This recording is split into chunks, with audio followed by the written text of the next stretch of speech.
सिमा बारलांबाय मोदै फसरनांबाय गोसो बायग्लिहोबाय मोखां सायर' जानांबाय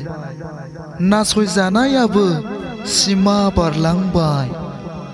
जाखांदो बर' हारि दाथासै दरसि खोमसि बेसे सोबख' जाबावनो दुंब्रु थै बिखानि बुब्लि बियो जुजिनायनि सम गैलिया बिदा फंबाय एना एनि जानायनि सम गैलिया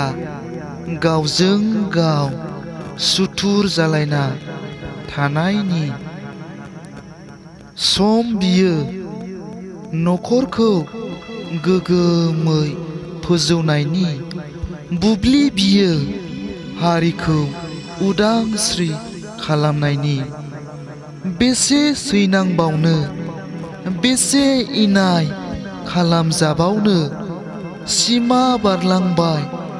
नासय जानायनि समा थिनबाय खौसेथि जानानै जुजिनो दावगादो बयबो